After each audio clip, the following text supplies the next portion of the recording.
All right, everybody, how we doing? Who enjoyed that amazing panel? Awesome. So I'll be your host for the next segment. My name is ERock Christopher. I am the CEO of BizFamous Media Group and Ventures, and we are about to begin our BizFamous pitch competition. Who was here in the morning and got to see some of the startups pitch? Awesome. So we are now in the final round, and so what I'd like to do is have our judges come up, our illustrious judges. So come on up, and then we'll bring up our first startup.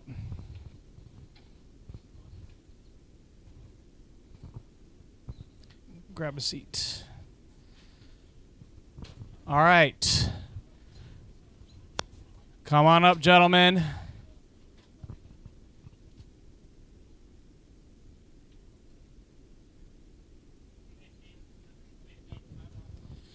Pete, Jeff, judges. Awesome.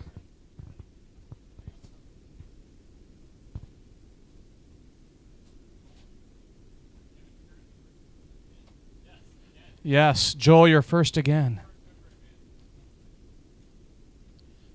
All right, so welcome to our stage, the rest of our illustrious judges on the panel. Yep. And then first up is going to be Joel. So before we bring up Joel, I just want to have each judge have an opportunity to kind of share a little bit about your background, what you do, and how you guys are helping startups.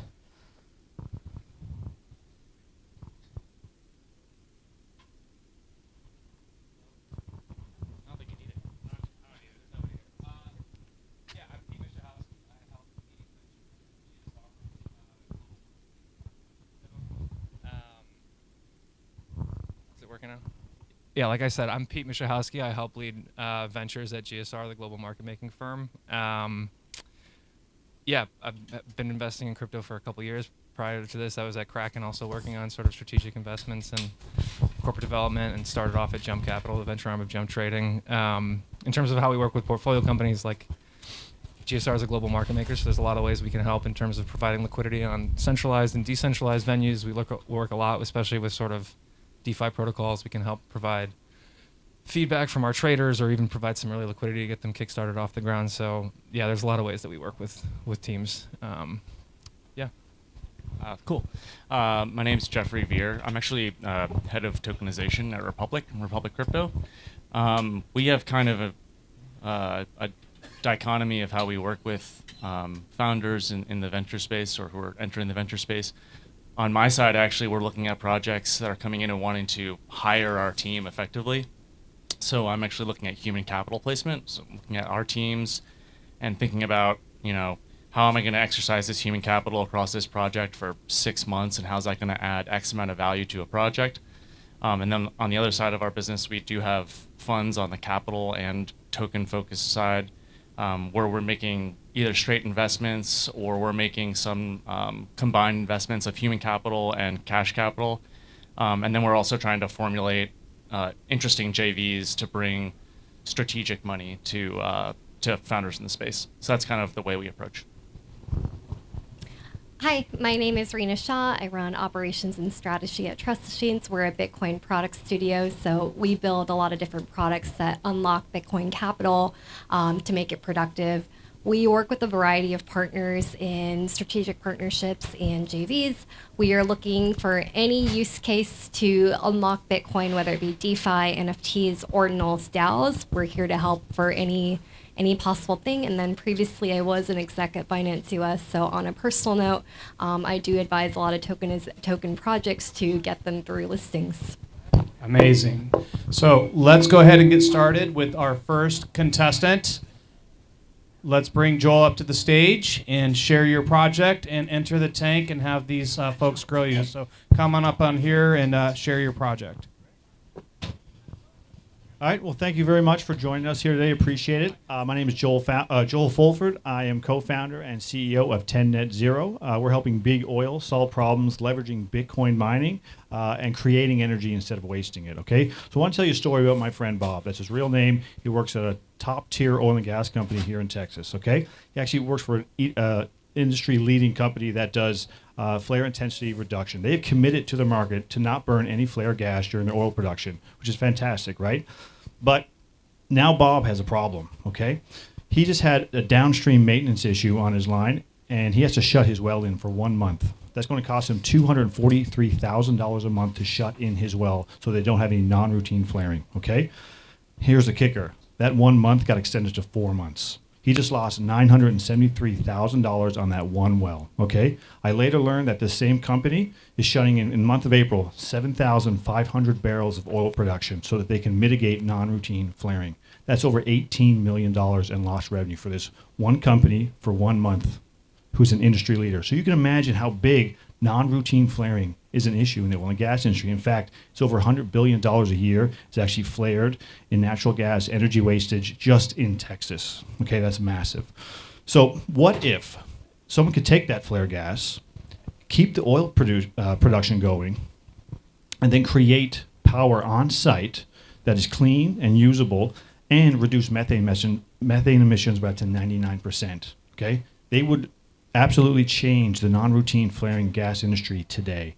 That's what we're doing. That's what 10 Net Zero is out here to do, okay? So we found a way to use Bitcoin mining as a service to oil and gas producers, and we call it mining as a service, and it's going to change the game forever. Now, excuse me, basically, there's a, sorry, my apologies. Yeah, so now this market, now how can we do this, right? So we don't sell a project, we don't sell a platform, we don't sell equipment like everybody else. We sell them a service. It's a value add service to their operations. We deliver a service for flare mitigation and flow assurance on a short-term contract basis. Nobody else in the industry does this, okay? In fact, our business model has a higher value creation, 38% by our numbers, better than any other Bitcoin mining operation in the oil and gas industry. That's huge. Now, there's 3 things on a high level trends that you need to understand. Okay, oil production is becoming more and more gaseous, which means this problem is compounding day after day after day. Number 2, the status quo cannot keep up. It hasn't been able to keep up for years, and it's falling further and further behind every single day. And 3, there's regulatory pressure and social pressure on these oil companies to solve this problem. In fact, they need solutions yesterday. So they're very motivated to have a solution for themselves. So, yes, sorry about that. So that's where we come in, right? So we want to put in 30 megawatts of capacity here in Texas, okay? That'll cost about $30 million to implement, but it'll have an annual revenue of over $50 million, okay? Now, there's 4 milestones that we basically need to get to get to that number. 1 is set up a hub project in Texas. 2 is to hire the technical team to run operations. 3 is to procure that equipment and also to get a 20% adoption rate into the industry, okay? If we can do that, we can get the first mover market advantage and be able to leverage that into further growth. Now, that's not the only thing that we're doing to leverage the market.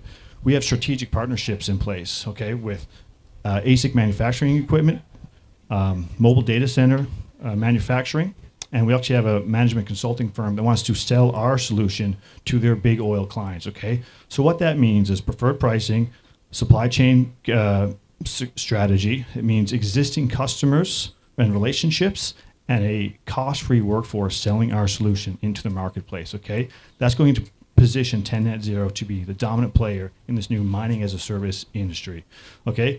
And here's the other thing. Customers are already asking us to do this. They want us to do this for them, okay? So we are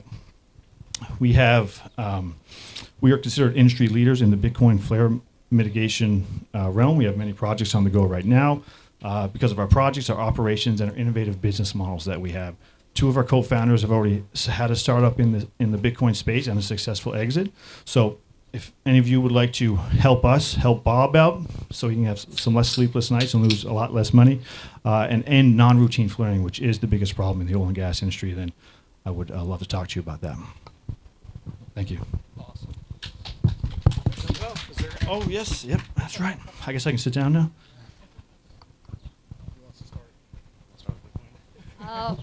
So, kicker for you, I am a petroleum engineer. I worked for Chevron for quite a few years as a drilling engineer. Love it. So, on the flare side, question for you. When the wells are not producing, you wouldn't be flaring, so what would you be offering instead?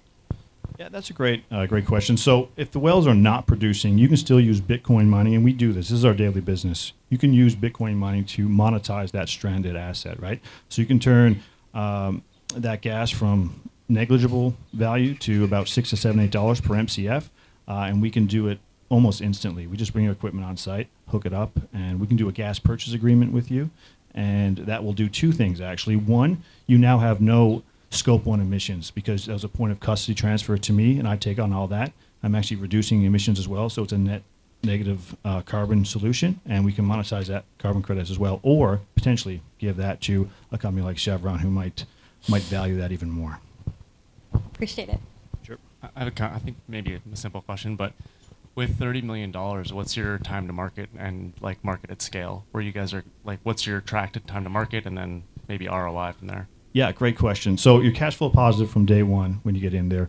What we would actually do is probably start at 3.5 megawatts, which would be about $4 million, and then we would grow at a very organic rate to get about 10 megawatts per year. I think that would be the best growth strategy, to be honest with you. Your ROI on that is probably, with our business model, the way that we're doing it, probably less than a year. Gotcha. Okay, I'm gonna ask some really simple questions because I'm not a petroleum engineer. So if I understand it right, are you guys buying the equipment and then bringing it on site to the actual wells, and then basically using the kind of energy from the flared gas to power these mining rigs? Am I understanding that right? Yeah, that's a pretty basic way. So here's the innovation in this, right? It's the business model itself. Anybody can go mine Bitcoin. Anybody can buy some Bitcoin mining equipment, bring it out to site, hook up a natural gas generator, and mine Bitcoin. The problem is the incentives do not align. Oil and gas operators do not want long-term commitments, and typically most Bitcoin mining operators need about 2 years just to break even on their equipment. What's different about me and what I'm doing is I'm a call-out service. So I come out, you have a flare, especially a non-routine flare issue, you need to produce your oil without flaring. Okay, that is a huge motivator for you. I come out, bring my equipment, and then I charge you a service fee, which you're happy to do because you just lost $973,000 on that one well last month. And that makes me have higher revenues. I don't need to have the same uptime connected, running 95% uptime with my miners, and I can generate more revenue than traditional Bitcoin miners. So it's basically a service to you. I think that side makes sense to me. I guess the other side, like, how are you? I mean, I guess it's a little bit easier now, but like, what's the strategy around like procuring the hardware? All that stuff gets a lot tougher, especially as the market moves up, and yeah, like 30 million of equipment's a lot. Yeah, it certainly is. Now it's a lot, but it's also not a lot, right? In this space, I mean, you look at Giga Chad from Ride. He's looking to do a 1.5 gigawatt site, right? That's why we develop these strategic relationships prior. We have fantastic relationships with ASIC equipment manufacturers that can give us a supply chain advantage and price advantage, and then the producers who make the actual skids, the oil field equipment that we bring out to site, that houses the generator, that houses the ASIC miners. We have a preferred service agreement with them so that we can make sure that we can get ahead of the line and be able to get this equipment to site. How often would you be upgrading out your equipment? Because for mining, it is like somewhat routine that it becomes obsolete. Yeah, that's a phenomenal question, actually. So we have decided to have a 3-year life cycle on our miners. Now, the reality is we're hitting a plateau when it comes to technology. We're getting to 3 nano chip size right now. After that, I don't think it's going to get much better. You're going to get efficiencies through things like hydro cooling and immersion, right? So I think the lifespan of these miners is actually going to go out a little bit further, maybe 5 years, 6 years, especially with this new gen that you're seeing from WhatsMiner and Antminer. But it seems that it seems to me that they're putting all their money into hydro cooling. So I think that's going to be the future, and their life cycles are going to be a lot higher because they already have a very high computing power. Probably a simple question, but so do you have are you currently under MOU or LOI with the ranges, like with the fields? Yeah, great question. So we've had a lot of interest. We have people that want to use us, and as soon as we get a pilot project, our hub facility going, I don't think we're going to have a problem with these companies coming to us to use us. They just want to be able to have a call-out service. So the answer is no, we don't have an MOU today, but I have strong interest from some very big players in the industry that want to use us. And then you always get the, hey, if they use you, I'll use you kind of thing. Yeah, I know that. I've worked with actually some quants in Wichita Falls, and it's a lot of follow the leader, even with like tech, with the gas people. So I think that tracks. Thank you. For sure. And just to throw some numbers out there, our cost of goods sold is about 33%, which is phenomenal in this space. If you're an on-grid miner, it's typically around 50%. So that's one thing, the advantages that we have. We get really low power costs compared to everybody else being off-grid miners. So I just want to throw that out there so you can noodle on that. I just have one more question, just total curiosity. Sure. Like, how are you planning for the halving coming up, and how are you adjusting your projections post-halving? Yeah, fantastic question. The reality is nobody knows for sure. I think it's going to be a war of attrition for a little bit. Now, this goes back to my last point. We have a really low cost of power. So we're going to be the last miner to shut off, typically. So you're going to see a lot more people turn off their machines before we do. And I think that with the natural hedge in Bitcoin means that we'll actually generate more Bitcoin and hopefully be able to sustain profitability. Also, our models are based on pretty low bear market numbers. So all the numbers that I just told you are actually very conservative. If there's ever a run, things go to the moon kind of thing too. Yeah, great. That's a great question. Or great answer. Do you have a sustainability mandate or a process that you may follow in the event that the federal government chooses to impose a no more fossil fuel in America style by a certain 2050, 2060?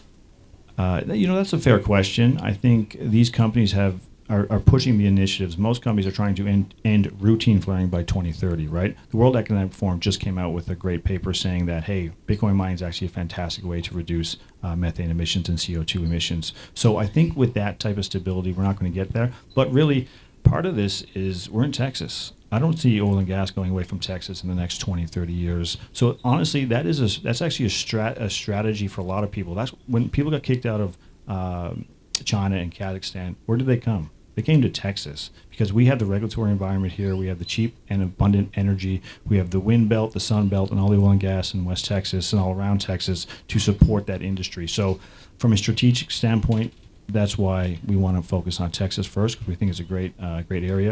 And then from a mandate, I just want to put this out there. Our name is 10 Net Zero. The idea there is actually tenant zero, which means zero wasted energy. That's what we're really going after. So there's so much wasted energy in Texas that we think that we can be viable for a very long time, despite any bad actors. Awesome. Thank you very much. Awesome. Thank you so much. I really appreciate you. All right, let's give it up for Joel. Thank you very much, my friend. Great job. And next up to the stage, we have Christina. Christina, come on up.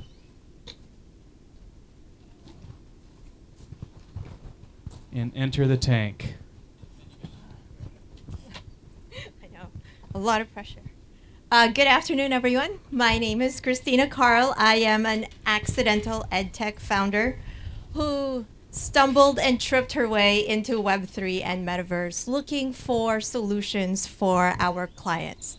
And the reason for that is because we're part of the hospitality industry.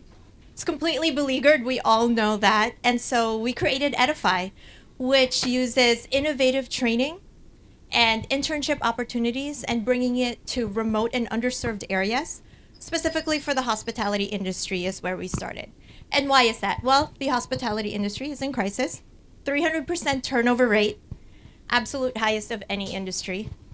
Unimaginable, right, in terms of retention, but also 300 million workers worldwide. It's the second largest employer in the world by industry. And they spend over $240 billion in employment and training every year. However, they still have millions of jobs left open. No one wants them, especially not here in America. Training options here for hospitality programs have dwindled by 75% since 2008 because no one wants those jobs. But there are people studying those exact things, hospitality, across the world, going to four-year universities. But they're not getting quite the exact training that they need, right? Of course, different equipment, different protocols. So what did we do? We created VR training modules and AR modules some of them are synchronous, as well as metaverse environments where we can bring everyone in. We do hard skills, soft skills, risk management, all sorts of different ways to give people the training they need to bridge them from school and bring them abroad, right? And within this, we've created this marketplace and we tokenize those skills as well, so that we have on-chain credentials that are easily traceable and easily trackable. And now the hotels don't need to worry too much about the types of skills that people are bringing to the table. So our team started in May 2020 because of the pandemic. Students couldn't go abroad. And it was 50 students. Little did we know, by 2022, we had 4,800 students, delivered 6,000 training modules. And we grew from having 2 university partners now to over 30 using our product and also accrediting it as on-the-job training. We've also got 20 hotel partners here in the US alone who receive our interns and see the efficacy of this training. So where we're going here, of course, is now offering this training to the hotels themselves for their own employees, for reskilling, upskilling, corporate mandated training, in order to increase the efficacy and retention rates that they currently have within their employment pool. We've got a really great team behind this, lots of hospitality professionals and veterans, so subject matter experts there, but also our development team is great. We've got exited EdTech founders who really drive at our learning outcomes, as well as a developer from Salesforce who's really deep into Web3 and gaming and really helps us architect our solutions within the Web3 space. We've got a sales team of 6 who have driven our sales. In 2021, we had sales of $305,000 in revenue, and we grew that and bootstrapped that to $675,000 last year. We currently have contracts of $1.2 million for this year alone. And we're really looking at growing this platform and expanding into different industries. We're currently talking to hospitals and nursing schools currently because that's another natural step, another sort of beleaguered industry. And we're raising our seed round. So join us. I shall sit. I'm sorry, did you mention how much you were raising? Sorry, 1.5. 1.5. And what are you valuing the company? So it's in a safe. Since it's our very first and we're bootstrapped, we don't have a valuation on that currently. Sorry. No worries. I guess my first question then is, what's the advantage or what's the additional value that you're looking to unlock by moving this into like a tokenized like form? What's the value you're going to unlock that you can't So if currently unlock? the tokenizing part really comes from a ton of fraudulent skills, the usual, right? All of these credentials that are kind of floating around, and hospitality is one of those where you can kind of fudge what it is that you have done and haven't done, and that really directly impacts retention within the industry, because sometimes you want this job or you think you want this job, you don't really know what it's about, so you'll say, oh yeah, I've done that before. You get in and you're like, oh gosh, I really stepped in it now, right? And it hurts everyone in the ecosystem. But if you've got these people who purposefully went and got these types of credentials, purposefully went to 4 years of school for it, and started to reskill, upskill within it, then we really know that these are people who are in it for the long run, will probably have a lot more grit and stay within it. And also, just super practical, HR departments are shrinking. It's really hard to then tell them, oh, I've got this candidate from the Philippines. Now go try and figure out what those credentials are and, figure it out. Like, are they really calling those people? Probably not, right? So this is really sort of an easy way to do that. Are you, thank you. Are you the only issuer of these credentials? Currently, yes. And our school partners have allowed us to also use our platform to also add those credentials. So whatever school they went to, if they have a BA in hospitality, tourism, whatever it is, culinary, then we can add those as well. Okay. And then you're raising $1.5 million, and of the use of proceeds, just curious how much will go to this tokenization effort? Well, for the tech and development, it's 65% as a whole, and that includes a lot of also our VR modules.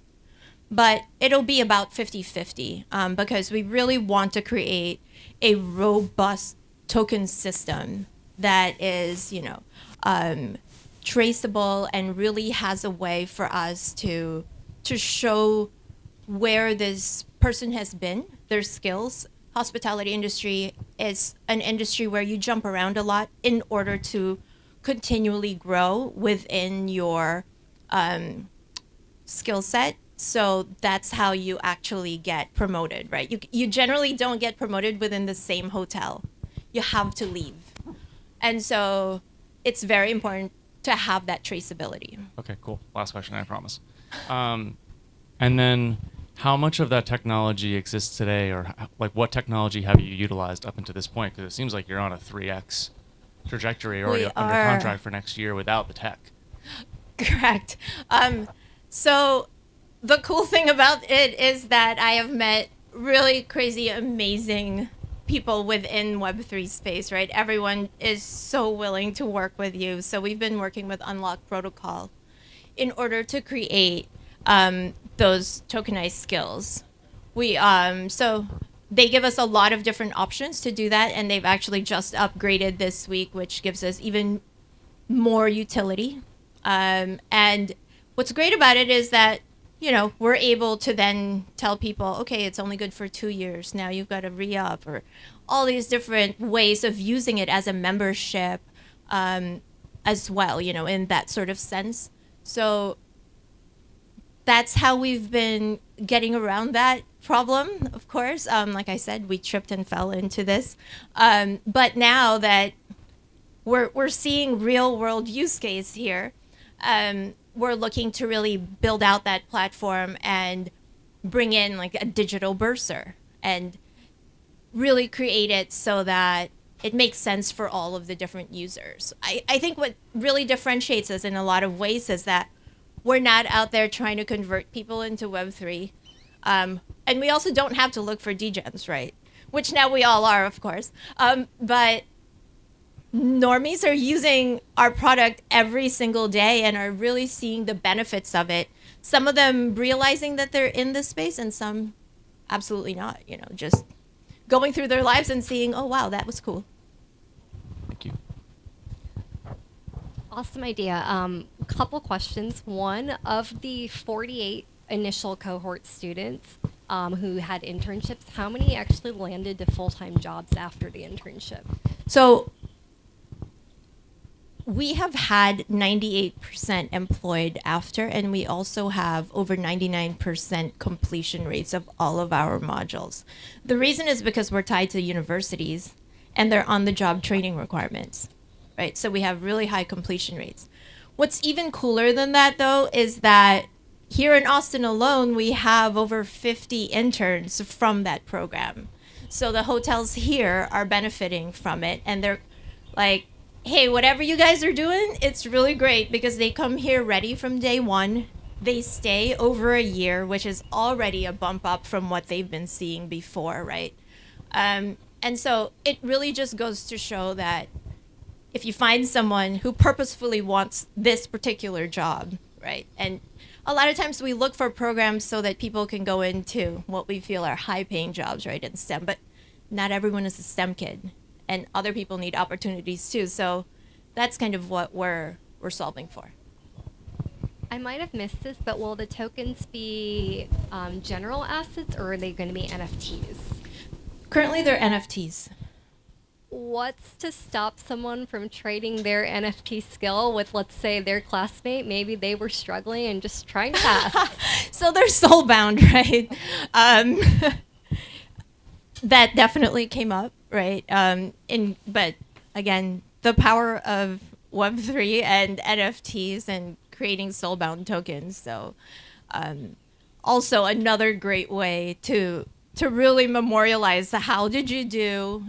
It's not just, hey, I passed it, so now here's my skill. We can really put a lot of information in there to help the employer as well assess, well, I'm okay with someone who doesn't have these hard skills or weren't as good, but their soft skills are like through the roof. I'm okay with that. That's what I want. Or I really need someone for this specific position who has this very specific skill.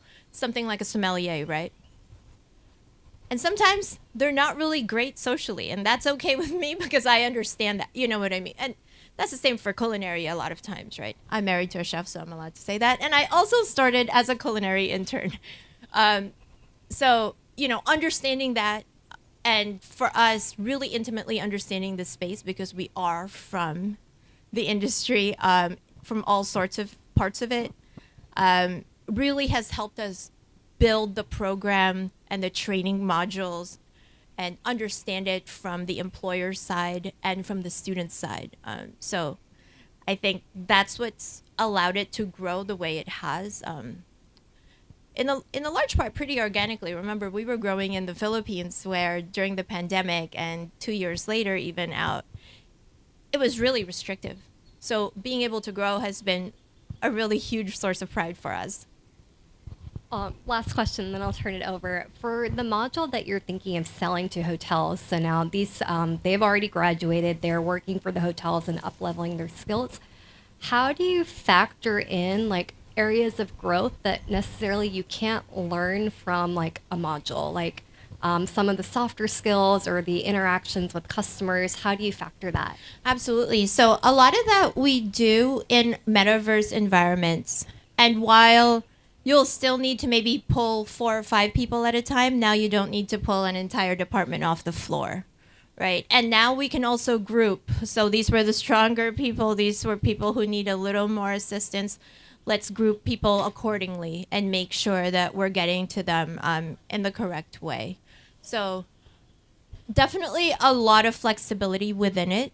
It also allows them to do corporate mandated training in a very modular way and not necessarily, hey, let's book this meeting room, have everyone there, check it off, and we're not really sure if they understood what we plastered up on the PowerPoint, right? So the XR part is really key because the retention and the understanding that comes from it is so much higher, right? 75% versus 5% lecture, 10% reading, 20% AV. So really great arguments for it.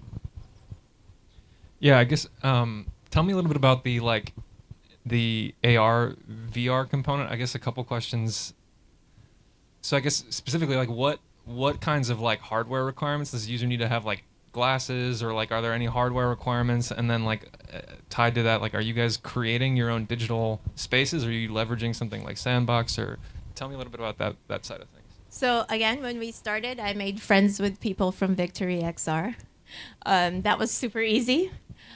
But now we've created our own environments in Unreal, created really great spaces that way. And then our asynchronous modules also created in Unreal. You can use goggles, yes, and a lot of times either a school purchase some, we'll lease them some, or if they're really in need, then we have a program that allows us to just lend them some as well.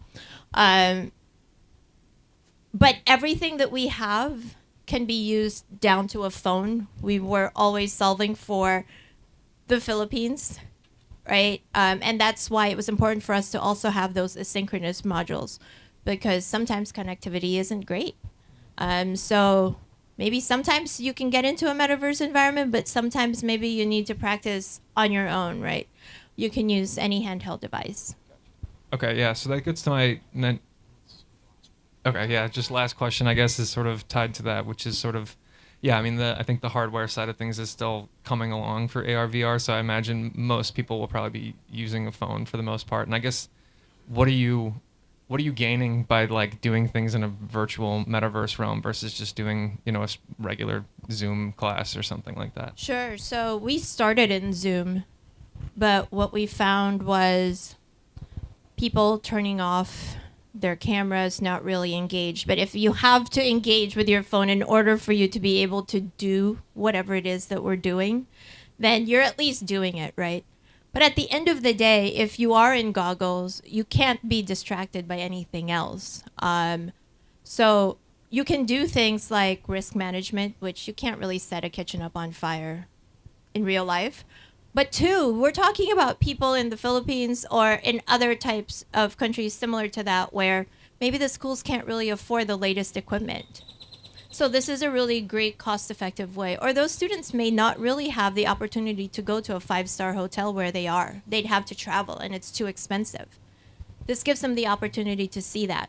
I can take them on a field trip to Alba during white truffle season and show them what I'm talking about now the dogs that replace the pigs and why does it cost so much in auction for a white truffle? You know, and what do we do with this? And how does it go along with, you know, the land and the wine growers and the whole 9 yards, right?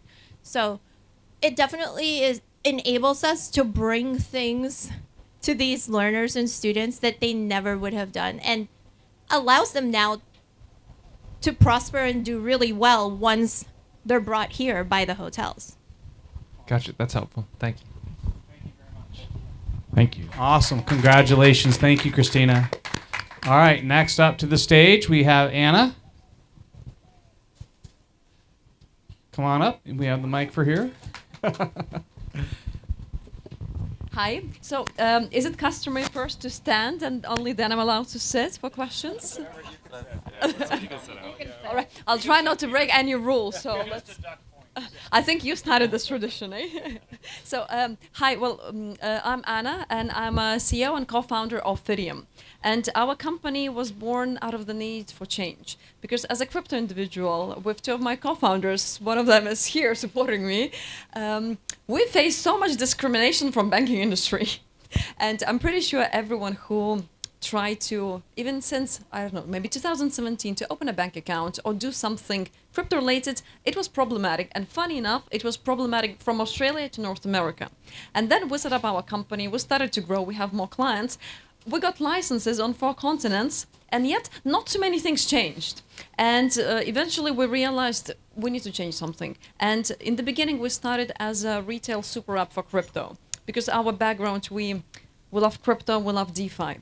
And slowly but surely, we realized that in order to really bring change, we need big institutional clients, because it is what it is. Without institutional adoption, our small attempts to change the world will fail miserably. And we launched B2B Wing, and what we do for our clients and what we've created and built is the cutting-edge fintech solution that really seamlessly integrates both traditional financial services as well as digital assets into one platform. And clients that use it, and what we provide to them is really white glove customized solutions, because those clients, they are in need of staking as a service and other de-risked yield products, as well as global banking and remittance, as well as OTC. And since we started building the technology and acquiring licenses, we are able to service them at the level that they understand. And this is something very important for regulated entities, for asset managers, for VCs, and high-worth net individuals, that we speak the same language with them. And I couldn't be happier with the traction we have so far. So year to date, we've made almost $900,000. Q3, fingers crossed, will be profitable, guys. So this is good stuff. Currently, we have 15 plus institutional clients and 70,000 retail clients. We still have that platform, and we have 400,000 in the wait list. And until end of this year, we're going to hit our target of 125 institutional clients. Because one of the things, and I said it earlier on stage, what we do not leverage your assets. We do not touch your assets. We can't do it technically or legally. So look at us as a vault that will charge you for custody and transactions. So things like Silicon Valley Bank or First Republic Bank, they will not happen to us. It's not our business model. It's not us. And yeah, we are a team that is based, pretty globally. We have 2 main offices in Toronto as well as Lithuania, and where we do our research and development. We are super happy to work with universities of Toronto and Waterloo for our R&D and blockchain development. And one of the things why we're going to hit profitability, Canada is fantastic for different research and development tax credits. So this is why we're there as well. And we just literally finished our deck to start Series A. And I'm super happy to share our journey with you. And we would be so happy to onboard you, your portfolio of companies and your clients. And we will bank them and let's accelerate crypto adoption to B2B clients. Thank you. And now I can sit. Thank you. Yeah, I'll ask the standard question of how much are you guys looking to raise and what's the plan there? So we are currently raising 6 mil, simply because for us, in order to grow more, we need this large injection of capital so we can truly optimize and automate a lot of things, acquire additional licenses, and those require capital, and then we can scale. I guess tell me a little bit about the services that you provide on, well, let's start with like the traditional banking sides of things. Like, are you guys doing fiat on-ramping? Do you guys have banking partners, especially US, obviously tough environment now? So yes, US is a tough environment indeed, but we are licensed in Australia, Lithuania, meaning also European Union, Canada, and El Salvador. And through those on-ramps and different licenses, we're able to service an on- and off-ramp American customers. Currently, unfortunately, we can't open it to retail users, but for qualified investors as well as businesses, we can do that. Yeah, I guess a follow up. What's the? Because it sounds like you have a large demand waiting at the door to come in on the retail side. Yes, but 80% of our revenue comes from B2B. Yeah, okay. Can you? Okay, that's good to know. So, can you tell me a little bit more about the revenues per customer, perhaps per year, like on average? Oh, absolutely. So this is what I mentioned. So 80% or $19,527 per year per customer comes from our B2B sales, and it's a staking as a service. We take transactional fee there. It's OTC and banking as well as remittance. Usually B2B clients, they like the whole package. And for our retail customers, we approximately make $30 a year, at least in the current conditions. Cool, thank you. Yeah. For the staking as a service, now that's contested in the US for how you can offer it. Question for you, one, are you leveraging your own technology for running your own nodes, or are you white labeling from a Figment or a Blockdaemon? Just wondering how you're handling it. When you said leveraging, I thought, no, we're not leveraging assets. But it's a mix. Since we built our platform from the ground up and it's microservices based, certain modules we have ourselves, but indeed we're using Blockdaemon because they're the best and they're slashing policies and everything. And slowly but surely we're expanding to our own. But on those we do rely on very reliable third-party providers. And you mentioned custody. I'm curious, what styles of custody licenses do you have? Again, contested in the U.S. on what kind you can have. But again, U.S. is a very interesting market. Currently, we have a Lithuanian crypto exchange and custody license. And good thing about Lithuania, not only that I was born there, but also Lithuania implemented MiCA regulation almost to a T. So next year, when MiCA is enforced, we're compliant and basically check marked. So for that, we're ready. And in Canada and Australia, it's a kind of mix of rails. Basically, what we did, it's regulatory engineering plus tech. We utilize our licenses and infrastructure that we built to service the clients. So for staking purposes, clients are not being onboarded through, US rails by any means, because unfortunately, unless, they're big B2B, because we have to avoid it for now. And then other service-related question, do you offer OTC, market making, any of those styles? And is all the liquidity sourced in-house, or are you partnering with like a GSR or something like that? I was just about to say, so for market making, well, if we can sign an agreement, then we can upsell to our clients on market making. That will be lovely. But for liquidity, we have our own liquidity, and we are plugged into large exchange liquidity. So we have deep liquidity and very low fees because of that. I was just gonna. So what's this? I'm sorry. Can you clarify that? What's the source of liquidity? How are you providing your own liquidity? So for OTC liquidity, since we've been in business already for a few years, we do have our internal treasury that we collect from some of the fees, for certain types of coins. But for larger orders, we are plugged into large liquidity providers. and then we just route that order through them to be executed, and we take our small fee.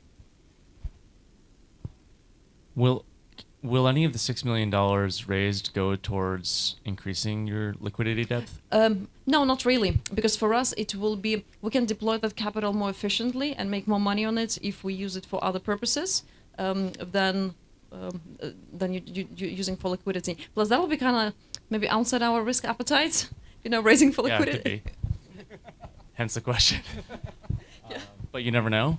So then, sounds like maybe U.S. is on the back burner. Maybe that's okay, especially if crypto businesses get bigger and actually maybe don't decide to domicile in the U.S. Maybe they decide to leave and maybe they're going to Australia or Canada. That might be good for you. Of the $6 million, will you spend any money looking at the U.S. market?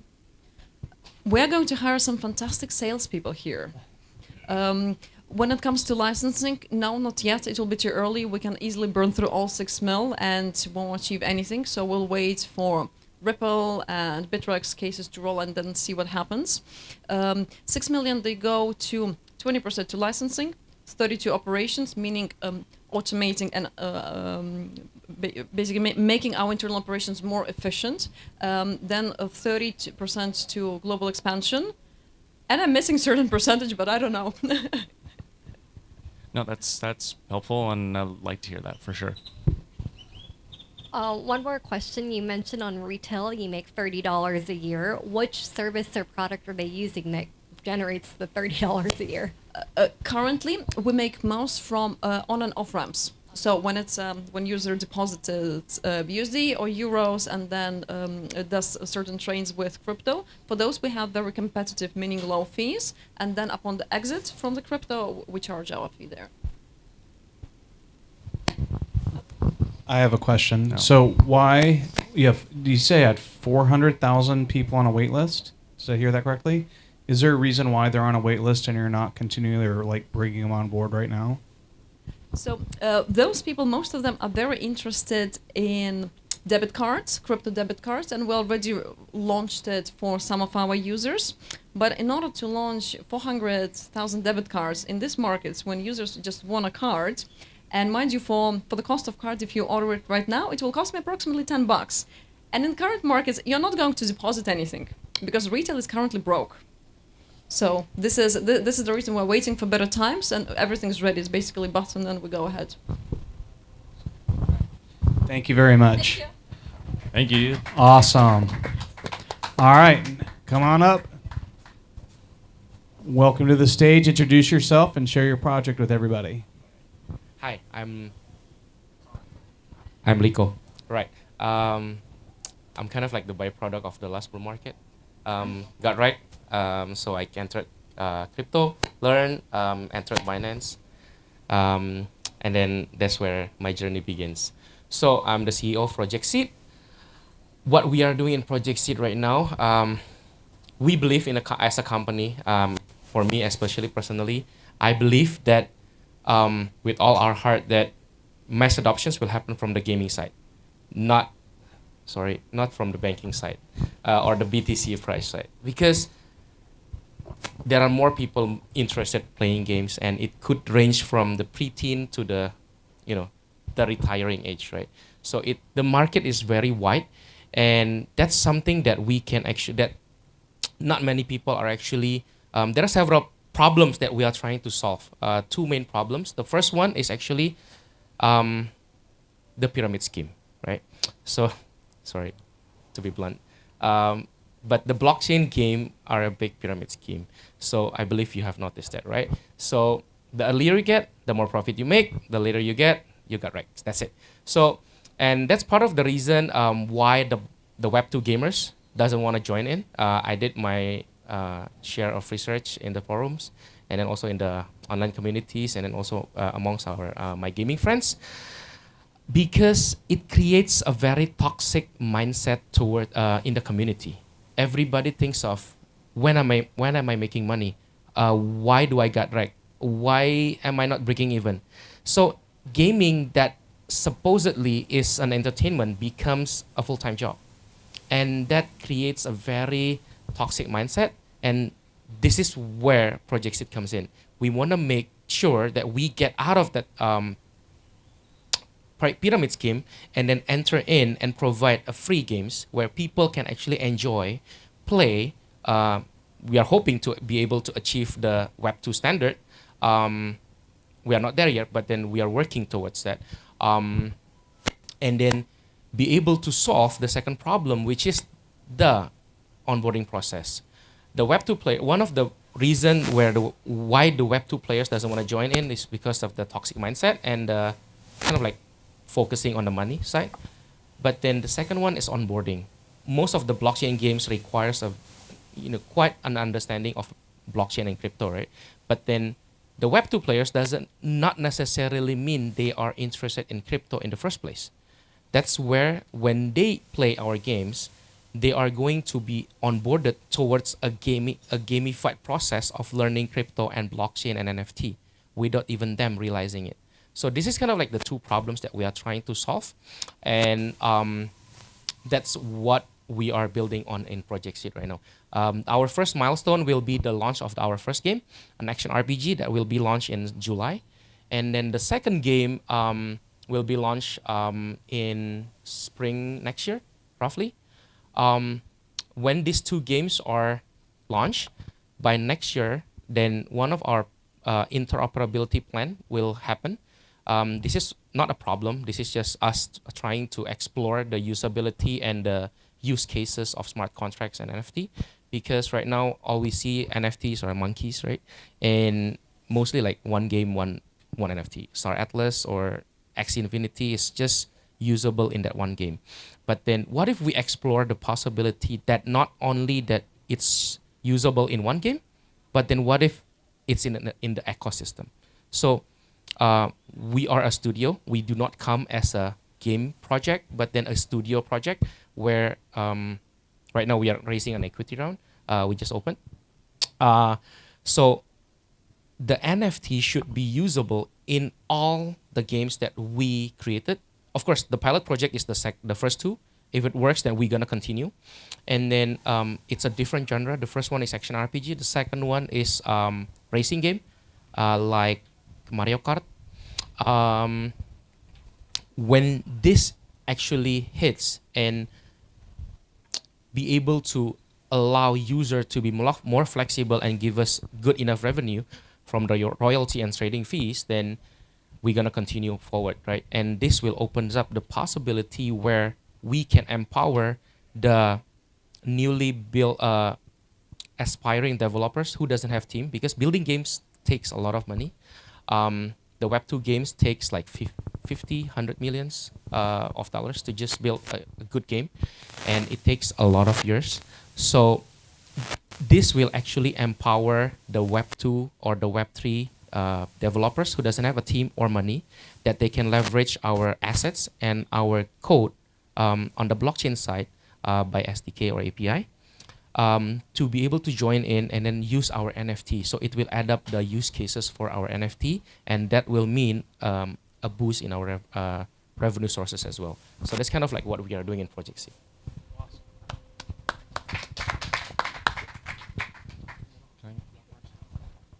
Can you just repeat that last part about how bringing in Web3 native game developers are going to be able to use your assets, and how that contributes to your revenues?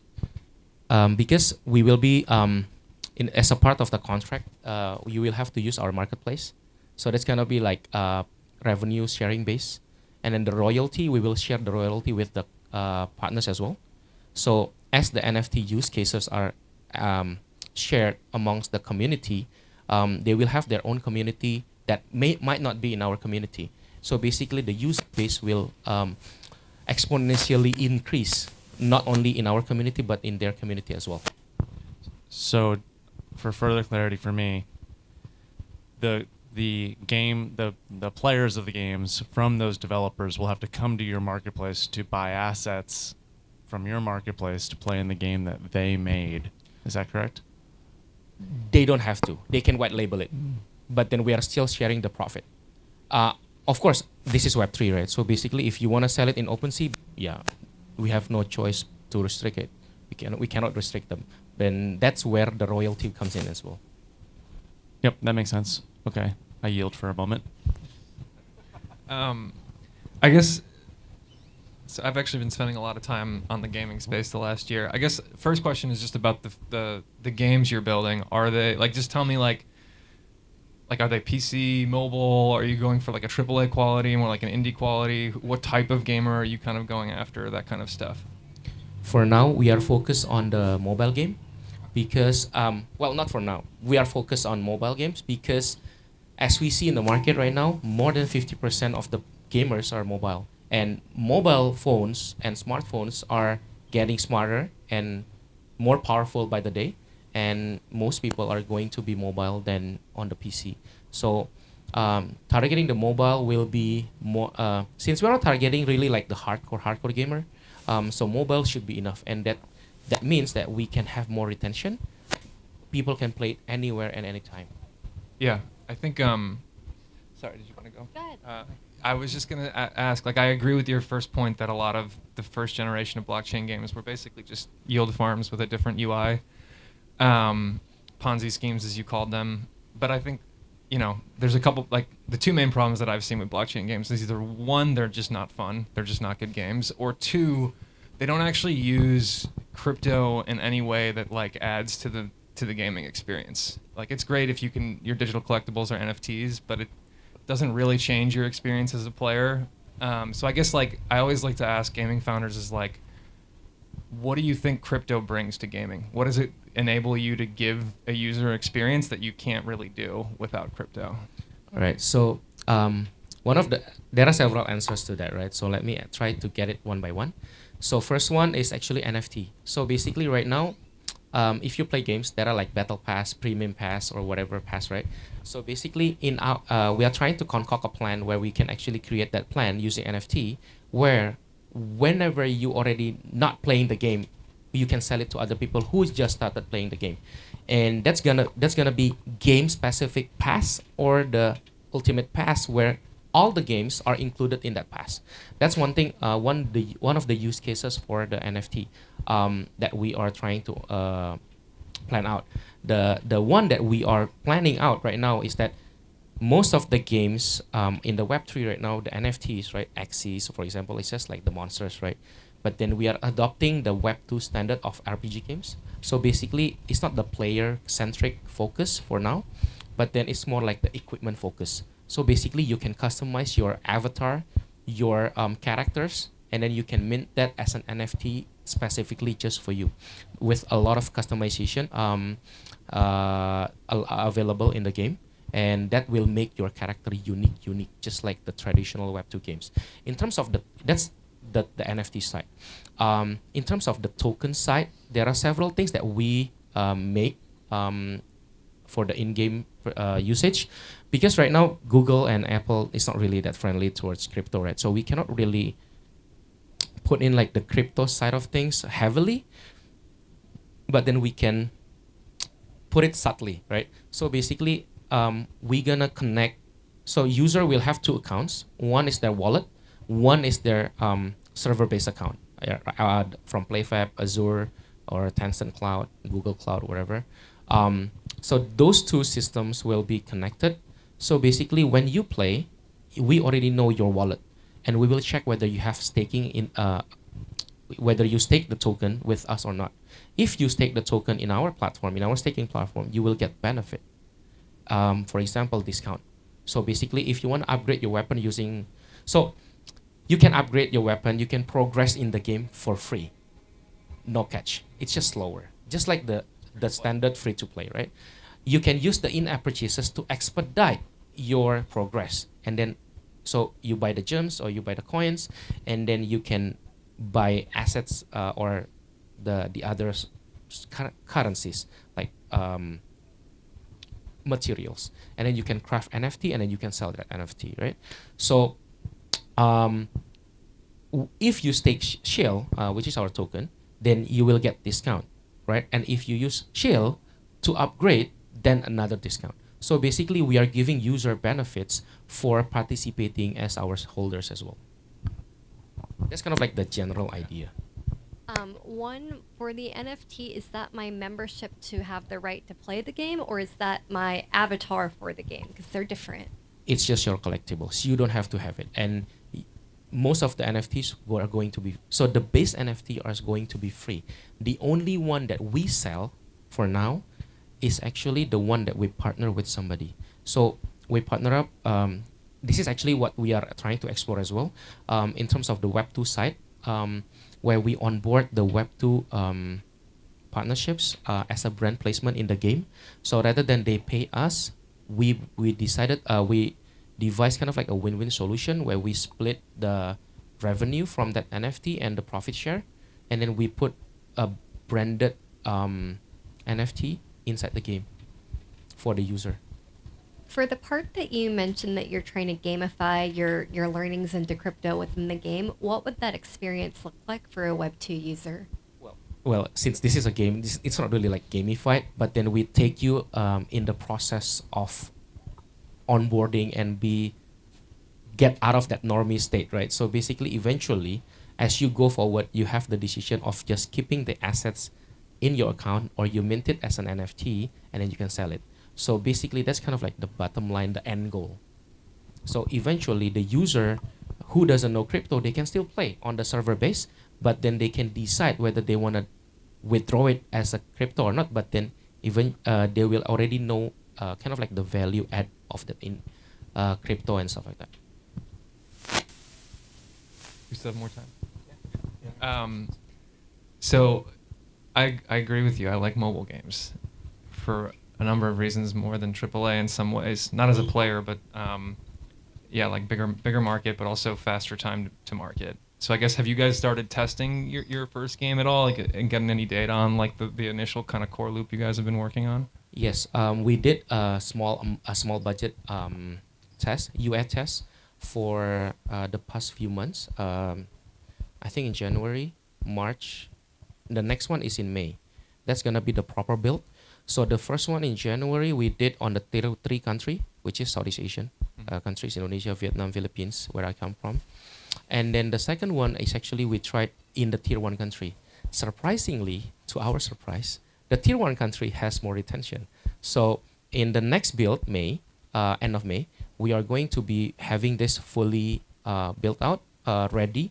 And then we want to target mostly to the general public, but then still under the UA test. And then before that happens, we are actually talking to several security. We were audited by SATIC, but then we are also engaging Web2 game penetration tests. So they are in the process of hacking the game as of today. So because we take the money seriously, right? So we don't want people to actually get wrecked just because the game got hacked, right? So we want to make sure that when we deliver to the public, we get certified by CertiK for the blockchain side, and then we get certified by the gaming side. So we want to make sure that as well. For the UI testing, what percentage were women? Very low, as expected. Shame. Sorry. And then other question, Because how much? it's expected because what we are making is RPG game. Just from the general standpoint, RPG So you game. don't want me to play your game? No. It's not like I don't want to play. You don't want to play, right? we open it up for public and they don't download. So it's not our fault. I guess if you made Mario Kart and put Princess Peach in, I would probably play. Maybe the second game when we do the UA, the ladies will come in more. And then the other question is, how much are you raising? We are raising 5 million for now. This is our first equity round. We did token raise in 2021, and we raised 3.7 million. Yes, 3.1. At the valuation of 25 million. Where is that value now, and how is that value going to accrue to the new equity you're selling? We are still working on the valuation. It will come out we're finalizing it, so within the next 1 or 2 days. Would you be interested in degrading your fungible token? What do you mean? Removing it from the ecosystem. That's a tough question. Possibly at the first thought, maybe no, but then maybe after a series of thought, maybe that answer could change. Because right now, if I say no, then meaning that it will continue as it is. But then if I say yes and I take it out, then what will happen to the community and the ecosystem and the NFT drops that we have did? So we kind of like have to think about it even further. I wonder if, I think that there's a design for everything, especially like upgrading the ecosystem and making sure you have the same token holders involved in the game. So what I've run into, and I've done a lot of game design, is that with the token, you're actually introducing a lot more friction when the user can be using the protocol token, because they're going to be probably paying network fees or gas fees unless you're going to offset those, which you can, or stablecoins. And I'm wondering if you see it as a threat to you reaching a critical mass or a scaling point where you actually can be profitable at scale. That's a good point. So right now we are Web 2.5, right? So basically, the usage of the tokens and the usage of the interaction with the blockchain is very minimalized, meaning that when you only use the blockchain when you mint the NFT or when you withdraw and deposit in. That's for now and staking purposes. And when we read, so basically, when you play the game, you don't interact with the blockchain at all. But then the shield token will be kind of like transferred in from our company from the play and earn allocation. So it will be locked in the blockchain. So when people are withdrawing, we will withdraw it, unlock it, and then transfer it out to the user's wallet. Which chain? We are in Solana and in BNB chain. We are actually backed by Solana Labs, Solana Ventures. Thank you so much. Thank you so much. All right, so what we're going to do now is go adjourn for just a little quick second, tabulate votes, and then come out and declare a winner.